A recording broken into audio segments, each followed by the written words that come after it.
Zdravím všetkých.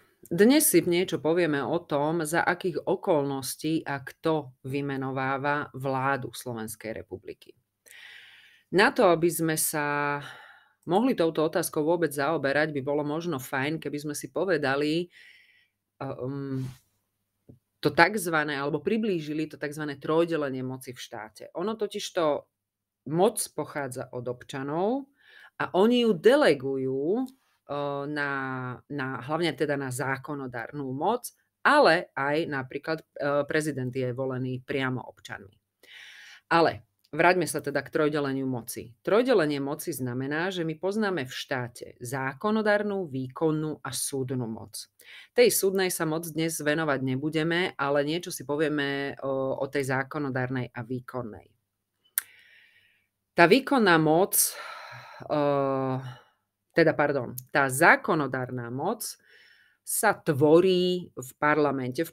V prostredí Slovenskej republiky je to na pôde Národnej rady Slovenskej republiky, kde personálny substrát zákonodárnej moci, čo sú poslanci, spoločne vytvárajú, teda by mali, a prijímajú zákony.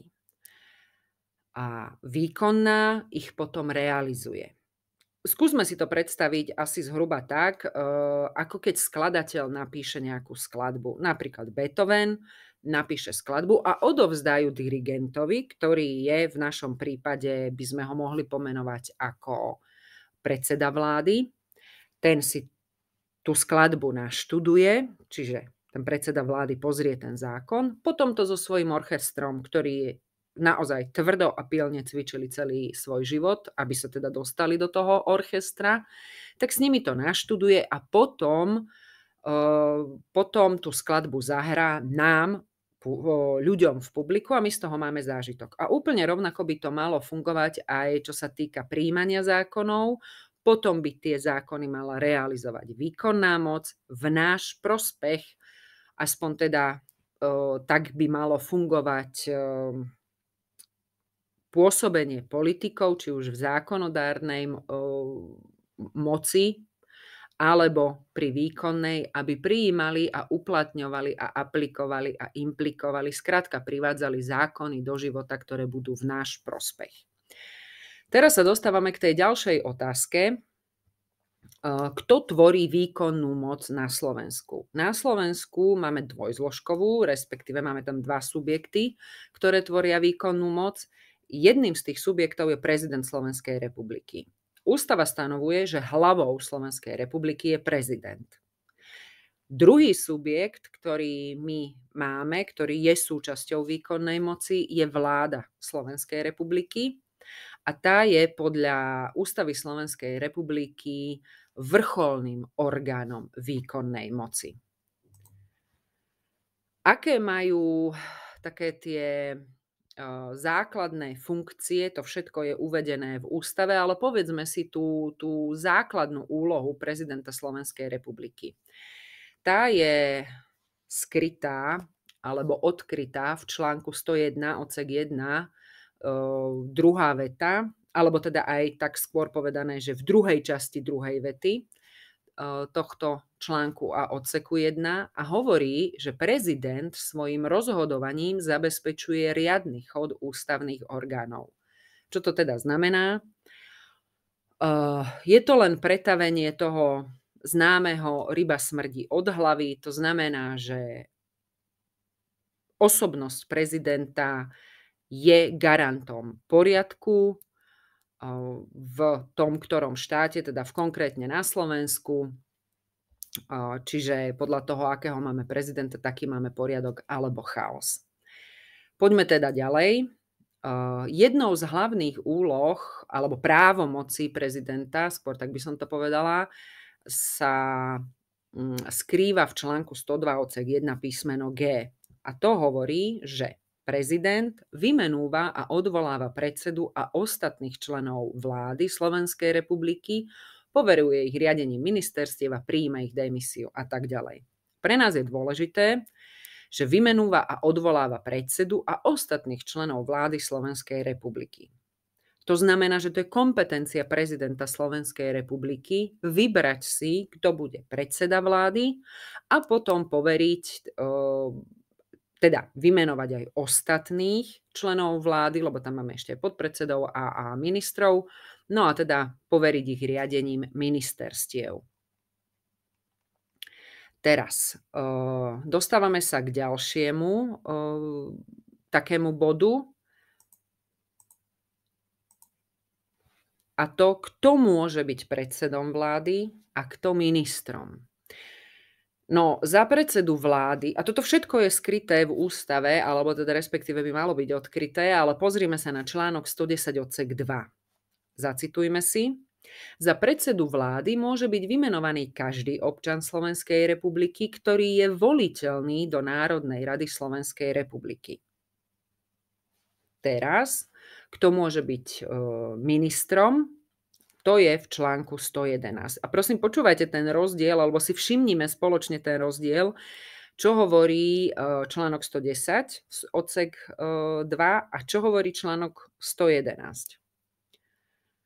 Na návrh predsedu vlády prezident Slovenskej republiky vymenuje a odvolá ďalších členov vlády a poverí ich riadením ministerstiev. Za podpredsedu vlády a ministra môže vymenovať občana, ktorý je voliteľný za poslanca Národnej rady Slovenskej republiky. No, určite ste si všimli, že máme rozdiel daný v tom, že jednak za predsedu vlády môže byť vymenovaný iba občan Slovenskej republiky, ale za ministra alebo podpredsedu občan. Ústava ako keby zabudla na to, že musí byť občanom Slovenskej republiky. Na druhej strane tento rozpor je ako keby vynulovaný tým, že aj článok 111 hovorí, že za ministra môže byť vymenovaný iba niekto, kto je voliteľný za poslanca Národnej rady. A teraz si poďme spoločne rozobrať, čo znamená slovíčko voliteľný. Slovíčko voliteľný je tzv. Ústavnoprávna skratka, pretože pod týmto pojmom my vieme schovať niekoľko podmienok, ktoré určujú to, kto môže byť voliteľný do Národnej rady Slovenskej republiky. Na to sa potrebujeme pozrieť do zákona číslo 180 z roku 2014 o podmienkach výkonu volebného práva. V prvom rade sa musíme pozrieť na paragraf 6. Ten paragraf 6 hovorí, citujem, prekážka práva byť volený po A. Výkon trestu odňatia slobody, po B. Právoplatné odsúdenie za úmyselný trestný čin, ak odsúdenie nebolo zahladené, po C. Pozbavenie spôsobilosti na právne úkony. Koniec citácie. A teraz sa poďme pozrieť, kto má právo byť volený do Národnej rady. V tomto zákone to nájdeme v paragrafe číslo 43. A ten hovorí, právo byť volený za poslanca Národnej rady Slovenskej republiky, ďalej len poslanec, môže byť zvolený občan Slovenskej republiky, ktorý najneskôr v deň konania volieb dovrší 21 rokov veku a má trvalý pobyt na území Slovenskej republiky. Čiže namiesto toho, aby sme všetkých týchto 6 podmienok dávali do ústavy a ústava by sa zbytočne naťahovala, my tam dáme skratku voliteľný. To neznamená zvolený do Národnej rady. Čiže za ministra nemusí vymenovať prezident niekoho, kto je zvolený do Národnej rady, ale môže si vybrať niekoho, kto spĺňa týchto 6 podmienok. Poďme ďalej. Akú má povinnosť novovymenovaná vláda? Táto povinnosť sa skrýva v článku 113, ktorý hovorí, citujem, vláda je povinná do 30 dní po svojom vymenovaní predstúpiť pred Národnú radu Slovenskej republiky, predložiť jej svoj program a požiadať ju o vyslovenie dôvery. Bodka. Čiže prezident Slovenskej republiky vymenuje predsedu vlády, komplet celú vládu, tá vláda zasadne.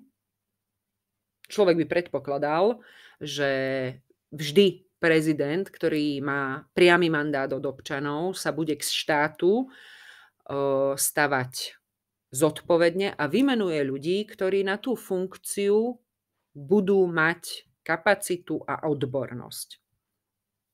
A tento prezident potom, čo vymenuje vládu, tak tá vláda zasadne a pozrie sa na tie volebné sľuby, ktoré dávali tí jednotliví poslanci, teda ktorých sme si my ako občania zvolili vo voľbách a dostali sme ich svojím hlasom do Národnej rady. No tak títo poslanci mali určité sľuby, ktoré nám dávali a na základe týchto sľubov sme ich my zvolili. Tak si vláda pozrie všetky sľuby tých poslancov, vyberie z toho tie prieniky, kde sa všetky tie strany zhodli a spraví z toho teda programové vyhlásenie vlády. Vy ste poslanci toto sľubovali, my sme z toho urobili program a my to ideme pretaviť do života tak, aby ste to, čo vy ste splnili, štát aj smerom k občanom splnil. No, a teraz oni predstúpia pred tú Národnú radu, pred poslancov, predložia im tento fantastický plán, čiže to programové vyhlásenie vlády zostavené na základe sľubov politikov a povedia, vy ste sľubovali, my to ideme zrealizovať. Žiadame dôveru. No, a tu sa zasekneme väčšinou, pretože ja si neviem predstaviť, že by predstúpila nejaká vláda pred Národnú radu a povedala by, toto ste vy sľubovali, my to ideme zrealizovať. A že tí poslanci povedia, no nie. Jak nie? Veď ste to sľubovali. Ale keď teda nevyslovia dôveru, tak sa vláda odporúči, ide opätovne preč a opätovne spraví nejaké programové vyhlásenie vlády. Dokedy môže fungovať takýto ping-pong medzi Národnou radou a medzi vládou? Na to je odpoveď v článku 102 odsek 1 písmena E, a teda začiatok. Prečítame si. Prezident môže rozpustiť Národnú radu Slovenskej republiky, ak Národná rada Slovenskej republiky v lehote 6 mesiacov od vymenovania vlády Slovenskej republiky neschváli jej programové vyhlásenie. Čiže vláda, keď predstúpi už 6. mesiac pred parlament, vyžiada si dôveru pre svoj program a Národná rada, poslanci nedajú dôveru tejto novej vláde a tomu programu, prezident môže rozpustiť Národnú radu. To je jeho kompetencia. Môže, nie že musí, v tomto prípade môže. A teraz si predstavte, ako by to bolo komunikované smerom k občanom. Poslanec sa postaví a povie, nezahlasoval som za program, ktorý chcela realizovať vláda na základe mojich sľubov. Ako by asi dopadol vo voľbách? Nehovoriac o tom, že ako náhle by teda prezident rozpustil parlament a boli by nové voľby, tak ten plat, ktorý on mal, tých 5 až 6 mesiacov, už by mu potom nešiel najbližšie 3,5 roka. Však to len priority niektorých poslancov. Možné. Ja netvrdím, že to tak je. Čiže presuňme sa naozaj k tomu, že komu alebo čomu sa dáva dôvera. Pretože keď sa pozrieme na to, že či sa dáva dôvera tým ministrom, teda tej vláde, alebo tomu samotnému programovému vyhláseniu, tak z logiky veci.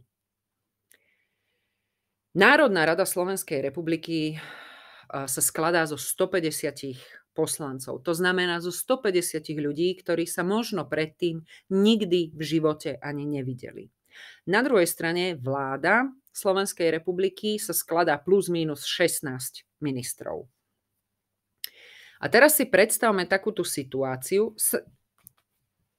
Každý jeden z nás ste poslancom a okolo vás je 149 ľudí, ktorí by mali vysloviť dôveru ďalším 16.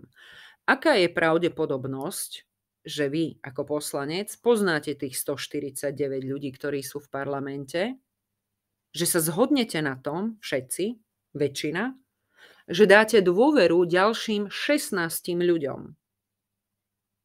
Skúste sa zamyslieť nad tým, že ak máte napríklad suseda, ktorý je automobilový pretekár, a susedu, ktorá miluje zvieratá a aj má nejaké zvieratá. a vám, ja neviem, musíte ísť do servisu, vy nemáte čas s autom, koho požiadate o to, aby vaše auto zobral do servisu? Opačne, ak musíte odcestovať povedzme na 2 dní a máte doma nejakého miláčika, zvieracieho, komu ho zveríte skôr? Tej susede alebo tomu susedovi? Teraz sa presuňme ďalej a dostávame sa k tej takzvanej ústavnej tradícii. Ono totižto nie, že by sa tu teda na Slovensku neporušovala ústava, to nie len v ostatné 3 roky, vtedy brutálne, ale my sme tu vraj mali nejakú ústavnú tradíciu. Tá ústavná tradícia spočívala v tom, že prezident poverí zostavením vlády Slovenskej republiky víťaza volieb. No tak túto vetu nenájdete v ústave a keby platila absolútnym spôsobom, to znamená, že bez výnimky, tak my by sme iného predsedu vlády, ako je Vladimír Mečiar, Robert Fico a Igor Matovič, nikdy ani nemali. Lebo len títo traja vyhrali voľby a stalo sa aj u Mečiara, aj u Fica, že vládu nezostavoval. Igor Matovič bol tiež len, ja neviem, rok predsedom vlády, možno, že ešte aj menej, nie ten rok vydržal. No a teraz sa dostávame do tej situácie, že Ústavný súd vo svojom náleze číslo 7 z roku 2021, viete, keď rušil referendum, vyslovene povedal v bode 128, že zároveň je potrebné pripomenúť, že prijatie sporného výsledku referenda nie je ústavou výslovne predpokladané. Preložiť do ľudskej reči by to znamenalo asi toľko, že čo v ústave nie je napísané, to sa nesmie. No, to vytvára úplne, že Klondike, čo sa týka porušovania ústavy, ale keď tam nie je napísané, že to musí byť víťaz volieb, tak vlastne v tomto smere nikto neporuší ústavu, ak nepoverí zostavovaním vlády víťaza volieb. Druhá vec je, a môžeme sa, alebo si pretočte to video, poprosím vás aj do prečie, predsedu vlády vymenuje prezident Slovenskej republiky a ostatných ministrov na základe toho, aký zoznam predloží predseda vlády. Nikdy nie opačne. Prezident Slovenskej republiky je garantom toho, čo sa deje na Slovensku, preto má prezident Slovenskej republiky právo veta, to znamená povedať, tohto človeka zadaného ministra nevymenujem. To urobil napríklad aj Andrej Kiska, keď nevymenoval Joža Ráža na post ministra vnútra. Takže k vymenovaniu vlády dnes toľko. Ja vám veľmi pekne ďakujem za pozornosť. Uvidíme, akým spôsobom sa toto video bude páčiť, pretože osobne som toho názoru, že asi nie každému a nie za všetkých okolností. Aj tak si za tým stojím, pretože toto hovorím od začiatku a nie včera, nie predvčerom, už niekoľko rokov. Ďakujem ešte raz a majte pekný deň.